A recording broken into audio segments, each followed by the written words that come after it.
अस्सलामुअलैकुम। आज हम एक बहुत ही दिलचस्प सवाल पर बात करेंगे। एक ऐसा सवाल जो अक्सर कई लोगों के मन में आता है। सवाल ये है कि अगर शराब और जुए जैसी चीज़ों में कुछ दुनियावी फायदे दिखते भी हैं, तो आखिर कुरान ने इन पर पाबंदी क्यों लगाई? है ना सोचने वाली बात। तो चलिए आज इसी को समझने की कोशिश करते हैं। तो देखिए, सबसे पहले तो ये समझना जरूरी है कि ये सवाल कोई आज का नहीं है। अरे ये सवाल तो उतना ही पुराना है जितना कि खुद कुरान का उतरना। ये उसी जमाने में पूछा गया था। जरा उस जमाने के अरब समाज के बारे में सोचिए। वहाँ ना जुआ खेलना एक बहुत आम बात थी, खासतौर पर अमीरों के बीच। वो लोग करते क्या थे, ऊँटों पर दाव लगाते थे और फिर जो भी ऊँट जीतते उसे ज़बह करके उसका सारा का सारा गोश्त गरीबों में बांट देते थे। तो जाहिर सी बात है, लोगों को लगता था कि भाई ये तो एक तरह से नेकी का काम हो गया, गरीबों का भला हो रहा है। तो जब इस पर पाबंदी का हुक्म आया तो उनके जहन में ये सवाल आना तो लाजमी था। लेकिन यहीं पर कुरान इस पूरी बहस को एक बिल्कुल नया एंगल देता है। एक ऐसा एंगल जो सोचने का पूरा तरीका ही बदल देता है। वो फायदे और नुकसान की जो आम सी सोच है ना, उसे ही पलट देता है। यहाँ पर जो बात सच में गौर करने वाली है वो ये है कि कुरान फायदे का मुकाबला मादी नुकसान से नहीं करता, नहीं, बल्कि वो फायदे के सामने एक कहीं ज्यादा भारी, कहीं ज्यादा गहरा लफ्ज रखता है, गुनाह। और बस यही एक लफ्ज पूरी की पूरी बहस को दुनियावी लेवल से उठाकर एक मॉरल और स्पिरिचुअल लेवल पर ले जाता है। तो सवाल उठता है कि यहाँ गुनाह का मतलब क्या है। देखिए, गुनाह का मतलब है वो रूहानी और अखलाकी चोट जो किसी भी दुनियावी फायदे से कहीं ज्यादा बड़ी और गहरी होती है। कुरान का नजरिया एकदम साफ है। मतलब चाहे कोई जुए से पहाड़ जितना सोना ही क्यों ना कमा ले या फिर शराब बेचकर सैकड़ों गरीबों को खाना खिला दे, उसका जो गुनाह है वो उस फायदे पर हमेशा हमेशा भारी रहेगा।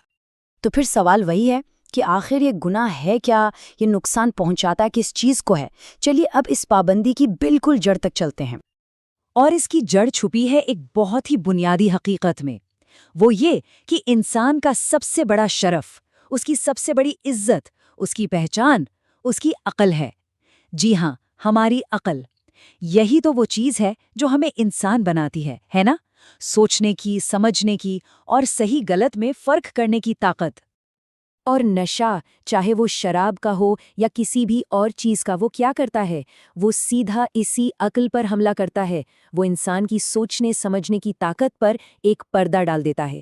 तो ज़रा सोचिए, जब कोई नशा करता है तो वो असल में अपने सबसे बड़े शरफ को, अपनी सबसे बड़ी नेमत को अपने ही हाथों से बर्बाद कर रहा होता है। बस यही है वो असल गुनाह जिसके सामने दुनिया के सारे फायदे कुछ भी नहीं हैं, धूल बराबर हैं। और इस मामले की संजीदगी को समझाने के लिए कुरान जो अल्फाज इस्तेमाल करता है वो बहुत बहुत सख्त हैं, ताकि किसी के भी दिल में कोई शक बाकी ना रहे। आप देखिए, इन कामों को कोई छोटी मोटी गलती नहीं कहा गया। नहीं, इन्हें तो सीधे सीधे शैतान के गंदे काम कहा गया है। अब आप ही बताइए, इससे ज्यादा सख्त और साफ वार्निंग और क्या हो सकती है भला।